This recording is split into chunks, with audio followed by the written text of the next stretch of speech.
Hello students, welcome to N Square Maths Mantra. So basically it's our lecture number 3 of our topic inner product space, in which I'm providing you proper notes and question practice so that you can score good in GATE and NET exams. Basically myself Ayush Gupta, I am gold medalist from NIT Jaipur in MSc Mathematics. So let's start our today's lecture. So today we will cover the PYQs of NET and GATE exams. We will see some questions. Now let's see the question number 1. So this question has been asked in 2023 GATE examination. In this question it is given that consider R4 with the inner product like this. तो जब हमने lecture number 1 में क्या पढ़ा था, हमने lecture number 1 में पढ़ा था कुछ स्टैंडर्ड इनर प्रोडक्ट स्पेसेस के बारे में. तो यहाँ पर जब भी हमें Rn गिवन होगा, जैसे कि for example it is R4, तो ये हमें क्या गिवन है, it is the standard inner product. Clear? It is given to me, this is the standard inner product. Then it is given to me that for x is equals to this and y is equals to this, let m be a set. तो यहाँ पर m हमारे पास एक set है और उस set में हमें एक कंडीशन दी गई है कि x1 x3 के बराबर होगा. अगर x1 और x3 आपस में बराबर है तो हमारे पास कितने इंडिपेंडेंट सेट्स हो गए. अगर मैं यहाँ पे बात करूँ इंडिपेंडेंट सेट्स की, फॉर एग्जाम्पल लेट सपोज अगर मेरे पास x मुझे मालूम है तो 3 तो अपने आप ही मालूम चल गया, तो 3 इंडिपेंडेंट नहीं हुआ, ये तो x पर डिपेंड कर रहा है. x2 हमारे पास इंडिपेंडेंट है, x4 हमारे पास इंडिपेंडेंट है. तो total 3 independent sets are there. Clear? तो मैं यहाँ लिख सकता हूँ कि अगर मैं m सेट की बात करूँ, so in set m what is the dimension of m? The dimension of set m will be 3 here. Why it is 3? और इसको हम ऐसे भी निकाल सकते हैं. फॉर एग्जाम्पल अगर मैं डायमेंशन ऑफ m की बात करूं तो हमारे पास टोटल डायमेंशन कितना है, टोटल डायमेंशन है हमारे पास 4. तो यहाँ पे लिख सकता हूँ 4 minus how many restrictions are there, only 1 restriction. तो उन रेस्ट्रिक्शन को मैं माइनस कर दूंगा, then we will get the dimension of m. Clear? Now in the question it is given that m complement, basically it is the orthogonal complement given to me of m, and what is the dimension of orthogonal complement. So we know that, हमने क्या पढ़ा है, we know that कि अगर मैं यहाँ पर किसी भी सेट का और उसके ऑर्थोगोनल कॉम्प्लीमेंट का अगर मैं डायरेक्ट सम करता हूँ तो ये किसके बराबर हो जाएगा, ये हमारे पास पूरे पूरे वेक्टर स्पेस के बराबर हो जाता है. तो इसलिए हम यहाँ बोल सकते हैं कि dimension of m plus dimension of m orthogonal complement will be equal to the dimension of R4. Clear? And we know that dimension of R4 क्या होता है, it is 4. तो we can write down here that dimension of m भी हमें मालूम है. देखिए dimension of m हमारे पास 3 आया था, so we can write down 3 plus dimension of m complement is equals to 4. So from here we are getting the dimension of m complement will be 1. Clear? So 1 is the right answer in this question. This question has been asked in 2023 GATE examination. It is very easy question. Okay. So now let's see question number 2. This question has been asked in GATE 2023, and in this question what is given to me? It is given to me that consider the orthonormal set. देखिए इसका मैं एक short trick बताता हूँ आपको. So what is the short trick? तो short trick हमारे पास ये होता है जब कभी भी क्वेश्चन में आपको ऑर्थोनॉर्मल वर्ड का यूज मिल जाए, दैट इज ऑर्थोनॉर्मल सेट, ऐसा कुछ अगर आपको मिलता है ऑर्थोनॉर्मल, देन उस केस में हम क्या करते हैं, in that case we will always find the projection. हम क्या निकालते हैं, हमेशा एक प्रोजेक्शन निकालते हैं. नाउ अब प्रोजेक्शन कैसे निकाला जाता है, फॉर एग्जांपल लेट्स सपोज हम इस क्वेश्चन में इसको समझते हैं. देखिए हमें एक सेट गिवन है v1 v2 एंड v3, और ये कैसा सेट है, एक ऑर्थोनॉर्मल सेट है. What is the meaning of orthonormal, कि अगर मैं v1 का v2 के साथ क्या करता हूँ इनर प्रोडक्ट, तो वो हमेशा 0 होगा. फॉर एग्जाम्पल अगर मैं आपके सिंप्लिसिटी के लिए इसको इन जनरल में लिखूं तो मैं लिख सकता हूँ इसे, अगर मैंने इनर प्रोडक्ट किया vi और vj का, तो ये हमेशा हमारे पास 0 होना चाहिए. For all i and j will be it is basically 1 2 and 3 you can say. अच्छा यहाँ पे एक कंडीशन मैं ये लिख देता हूँ कि i और j इक्वल नहीं होने चाहिए, तब ये हमारे पास 0 होगा. और अगर ये इक्वल हो गए उस केस में क्या होगा, फॉर एग्जांपल अगर मैं यहाँ पे लिखूं कि inner product of v1 comma v1, तो ये क्या हो जाएगा, this becomes basically norm of v1 square and this value always equals to 1. तो इससे हमें क्या पता चलता है, from here we are getting that कि अगर मैं कभी भी ऑर्थो नॉर्मल एलिमेंट्स का नॉर्म लेता हूँ तो उसकी वैल्यू हमेशा हमारे पास 1 होती है। अगर मैं नॉर्म ऑफ V2 निकालूंगा then always it is equals to 1। अगर मैंने यहाँ पर नॉर्म ऑफ V3 निकाला it is also equals to 1। Clear? So this is the property of orthonormal set. Okay, आगे मुझसे बोल रहा है कि with respect to the standard inner product on R3। Okay, so if U is equals to this, now let's see, हमें एक vector दिया गया है U। देखिए अब हम लोग प्रोजेक्शन कैसे यूज करते हैं, it is very easy. It is given to me, we have a vector U जिसमें कौन से एलिमेंट्स आ रहे हैं A, B and C। Clear? And then it is saying that and this vector is such that inner product of u with basically v1 v2 and v3 are given to me। तो मुझे क्या given है, मुझे given है कि अगर मैं inner product निकालता हूँ u का v1 के साथ तो उसकी वैल्यू हमें 1 मिलती है। अगर मैं इनर प्रोडक्ट निकालता हूँ u का v2 के साथ उसकी वैल्यू मुझे 2 मिलती है, और इनर प्रोडक्ट u का v3 के साथ उसकी वैल्यू हमें 3 मिल रही है। Then we have to find the value of a square plus b square plus c square. Means मुझे क्या फाइंड करना है, a b एंड c की वैल्यू यहाँ पर फाइंड करनी है। क्लियर? तो हम कैसे फाइंड करते हैं, देखिए सबसे पहले हम क्या करेंगे, प्रोजेक्शन निकालेंगे। तो प्रोजेक्शन निकालने का ट्रिक क्या है, लेट्स सी।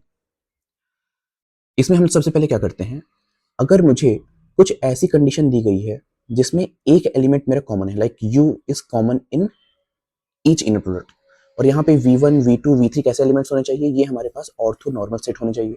अगर ये दो प्रॉपर्टीज हमारे पास सेटिस्फाई हो रही हैं, then in this case what we will do, we can find the x component of u। तो x component of u क्या हो जाएगा, that is a is equals to, it is a short trick, that is inner product of, basically this becomes inner product of u and v1 divided by norm of v1। Clear? It is the short trick. अच्छा, इसका second component क्या होगा, अगर मैं यहाँ पर b की बात करता हूँ, फॉर एग्जांपल दिस, तो b हमारे पास कैसे निकलेगा, नाउ सेकंड वेक्टर का हम लोग यूज करेंगे, यानी कि u with v2 upon norm of v2 like this. Then अगर मुझे यहाँ पर थर्ड कंपोनेंट चाहिए, देखिए फर्स्ट कंपोनेंट हमने कैसे निकाला, फर्स्ट वेक्टर की हेल्प से, सेकंड कंपोनेंट निकाला सेकंड वेक्टर की हेल्प से। अगर मुझे चाहिए अब अपना third component that is c, तो हम क्या करेंगे, इसकी हेल्प से निकालेंगे। Then c will be inner product of u comma v3 divided by norm of v3। now let's see how we can solve it। तो सबसे पहले अगर मैं देखूं तो यहाँ पे u and v1 का इनर प्रोडक्ट क्या है, हमारे पास 1 है, इसकी वैल्यू हो गई हमारे पास 1। एंड नॉर्म हमारे पास कितना है, तो let's see, norm of v1 भी 1 है, v2 भी हमारे पास 1 है और v3 भी 1 है। So I can put the values here, basically this becomes 1 divide by 1, that is 1, and इसकी वैल्यू यहाँ पे हमारे पास क्या हो जाएगी, 2। So it is 2 divide by 1, that is 2, and this becomes 3। So it is 3 divide by 1, that is 3। तो a b and c की वैल्यू हमें मिल गई। Now what we want square, so this becomes 1 plus 4 plus 9, that is 14 is our answer in this question। Clear? Okay, so now let's see the third question. This question has been asked in 2008 examination। in this question it is given that basically we have a function f, okay, which belongs to L2। तो हमें यहाँ पर एक function define करके दिया गया है like this is the function। clear? and we have to find the norm of the function। तो जब कभी भी मुझे नॉर्म फाइंड करना है तो हम कैसे फाइंड करते हैं, देखिए अगर मैं आपको यहाँ पे बताऊं कि अगर मुझे नॉर्म फाइंड करना है किसी भी फंक्शनल का, क्योंकि ये क्या है हमारे पास, this function is going from L2 to R, तो ये तो एक्चुअली मेरे पास एक फंक्शनल है, it is a functional. Okay, तो जब कभी भी हमारे पास कोई फंक्शनल होता है तो उसका नॉर्म हम लोग कैसे डिफाइन करते हैं, so this norm will be the supremum of modulus value of f of x divided by norm of x। Clear? और क्योंकि यहाँ पर हमारे पास जो है वो L2 है, तो हम यहाँ पे कौन सा नॉर्म लेंगे, we will take here the 2 norm. Okay, so now let's see how you can solve this. हमें क्या चाहिए, हमें चाहिए नॉर्म ऑफ f की वैल्यू।